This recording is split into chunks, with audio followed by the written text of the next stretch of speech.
பொறுமை மன்னர் இயேசு கிறிஸ்துவின் நாமத்தில் உங்கள் யாவருக்கும் என்னுடைய அன்பான வாழ்த்துக்கள். இந்த நாளில் நம்முடைய தியானத்தினுடைய தலைப்பு பொறுமையால் மகிழ்ச்சி அல்லது பொறுமை தரும் மகிழ்ச்சி, ஜாய் த்ரூ பேஷன்ஸ்.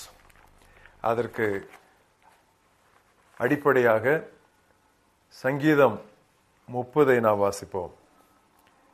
கர்த்தாவே, என் சத்துருக்கள் என்னை மேற்கொண்டு மகிழ விடாமல் நீர் என்னை கைதூக்கி எடுத்தபடியினால் நான் உம்மை போற்றுவேன். என் தேவனாகிய கர்த்தாவே, உம்மை நோக்கி கூப்பிட்டேன், என்னை நீர் குணமாக்கினீர். கர்த்தாவே, நீர் என் ஆத்துமாவை பாதாளத்திலிருந்து ஏற பண்ணி நான் குழியில் இறங்காதபடி என்னை உயிரோடே காத்தீர். கர்த்தருடைய பரிசுத்தவான்களே, அவரை கீர்த்தனம் பண்ணி அவருடைய பரிசுத்தத்தை நினைவு கூறுதலை கொண்டாடுங்கள். அவருடைய கோபம் ஒரு நிமிடம், அவருடைய தயவோ நீடிய வாழ்வு.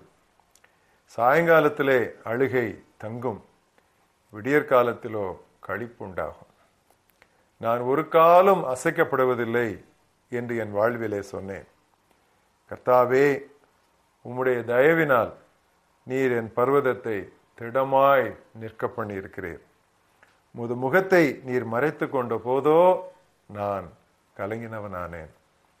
நான் குழியில் இறங்குகையில் என் இரத்தத்தால் என்ன லாபம் உண்டு? புழுதி உம்மை துதித்து உம்முடைய சத்தியத்தை அறிவிக்குமோ? கர்த்தாவே, நீர் எனக்கு செவி கொடுத்து என் மேல் இரக்கமாயிரும். கர்த்தாவே, நீர் எனக்கு சகாயராயிரும் என்று சொல்லி கர்த்தாவே, உம்மை நோக்கி கூப்பிட்டேன். கர்த்தரை நோக்கி கெஞ்சினேன். என் புலம்பலை ஆனந்த களிப்பாக மாற பண்ணினீர். என் மகிமை அமர்ந்திராமல் உம்மை கீர்த்தனம் பண்ணும்படியாக நீர் என் இரட்டை களைந்து போட்டு மகிழ்ச்சி என்னும் கட்டினால் என்னை இடை கட்டினீர்.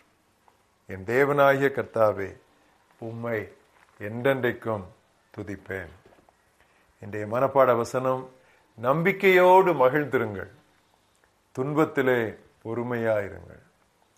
Rejoice in hope, be patient in suffering.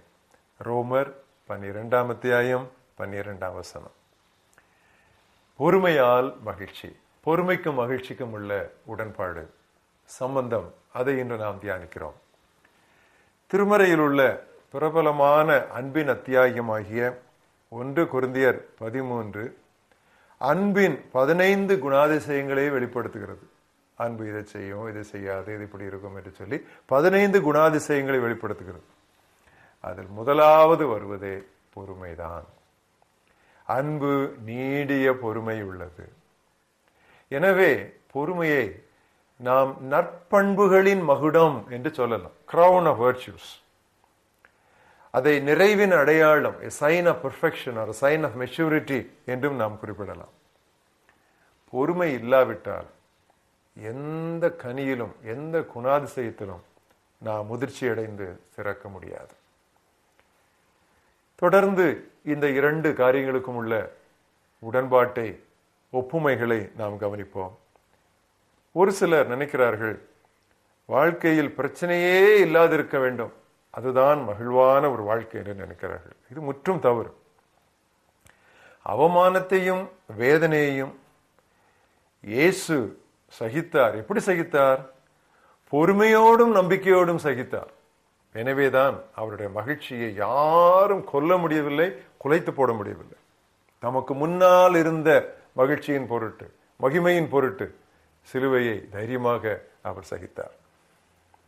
கடினமான சூழ்நிலையில் இருந்து அப்படியே தாவி வெளியே குதித்து விடுவதால் நமக்கு மகிழ்ச்சி கெட்டுவிடாது. முடியாததை ஏற்றுக்கொள்ள வேண்டும், இன்றியமையாதது இல்லாமல் வாழ தெரிய வேண்டும், தாங்க முடியாததை சகித்துக் கொள்ள வேண்டும். Accept the impossible, do without the indispensable and bear the intolerable. இதுதான் மகிழ்ச்சியின் ரகசியம். நமக்கு இருக்கும் இன்னல்களுக்காய் புலம்புவதை நிறுத்தி நமக்கு இல்லாத இன்னல்களுக்காய் ஆண்டவரை போற்றும் பொழுதுதான் ஆனந்தம் பொங்கி வரும். இன்னைக்கு நான் வாசித்த பகுதியிலே இரவெல்லாம் கண்ணீர் இருக்கலாம், ஆனால் காலையிலோ களிப்பு, ஆனந்தம், மகிழ்ச்சி வந்துவிடும். ஆனால் விடியற்காலை வரை காத்திருக்கும் பொறுமை நமக்கு இல்லையே மகிழ்ச்சி கிடைக்காது. இயேசு தம்முடைய சீடர்களை பார்த்து அக்கறைக்கு போவோம் வாருங்கள் என்று சொல்லி அழைத்தார். அவர் அக்கறைக்கு போவோம் என்று சொல்லும் பொழுது, நடுக்கடலிலா நாம் விழுந்து விடுவோம், அக்கறைக்கல்லவோ நாம் போக வேண்டும். கோபுரங்கள் போல் அலைகள் கோபமாய் எழும்பி வரும் பொழுது அச்சம் ஏற்படுவது இயல்புதான். ஆனால் நம்முடன் இருப்பது யார், நமக்கு வாக்கு பண்ணப்பட்டது யாது என்று நாம் உணர்வோமானால் முடிவை காணுவதற்காக பொறுமையா இருப்போம். அப்பொழுதுதான் ஆண்டவருக்குள்ளான நமது மகிழ்ச்சியை நாம் இழந்து போகாமல் இருப்போம். சிறைவாசகத்தில் இருக்கும் பொழுது பவுல் எவ்வளவு பொறுமையா இருந்ததினால், பொறுமையில் நிறைந்திருந்து அவர் நமக்கு பிலிப்பியர் என்கிற ஒரு அழகான மகிழ்ச்சி நிருபத்தை எழுதி தந்தார். புதிய ஏற்பாட்டில் இயேசுவுக்கு அடுத்து பவுலை போல் பாடுபட்டது வேறு யாருமே கிடையாது. ஆனால் அவர் என்ன சொல்லுகிறார்? துயரப்பட்டாலும் சந்தோஷம், துயருற்றாலும் எப்பொழுதும் மகிழ்ச்சி. இதுவே அவருடைய வாழ்க்கையின் கோட்பாடாயிருந்தது. அவரது இந்த மனப்பான்மை அவரோடு இருந்த மற்றவர்களையும் செல்வந்தராக்கி அகமகிழ செய்தது. மால்டா தீவுக்கு அருகில் கப்பல் சொருகி கொண்டது. உடன் பயணிகளை பவுல் எவ்வளவாய் தைரியப்படுத்தினார். தைரியமாயிருங்கள், ஒன்றும் நடக்காது, ஆண்டவர் எனக்கு வாக்கு பண்ணி இருக்கிறார். பொறுமையோடு மகிழ்ச்சியா இருப்பவன் உடன் இருப்பவர்களை இப்படித்தான் உற்சாகப்படுத்துவான். பொறுமை என்னும் செங்கல் வைத்தே இன்ப இல்லங்களை கூட கட்ட முடியும். குடும்பத்தில் மகிழ்ச்சி கொல்லி பொறுமையின்மையே. ஆனால் சிலருக்கு அதுதான் பிரியம். நீங்கள் கோபப்படும் ஒவ்வொரு நிமிடத்திற்கும் 60 வினாடி மகிழ்ச்சியை இழந்து விடுகிறீர்கள். கவனம். வீட்டிலே இழுவரி என்று இருந்தால் அது அன்பின் கயிறா இருக்கட்டும். உங்களுக்கு தெரியுமா, முகத்தை சுளிக்க 64 தசைகள் வேலை செய்ய வேண்டும். ஆனால் புன்முறுவலுக்கோ 13 தசைகள் வேலை செய்தால் போதும். வீண் வேலை ஏனோ. நம்பிக்கையோடு மகிழ்ந்திருங்கள், துன்பத்திலே பொறுமையாயிருங்கள். Rejoice in hope, be patient in suffering. ஆண்டவரே, இந்த அருமையான நாளுக்காக நாங்கள் உம்மை ஸ்தோத்திரிக்கிறோம்.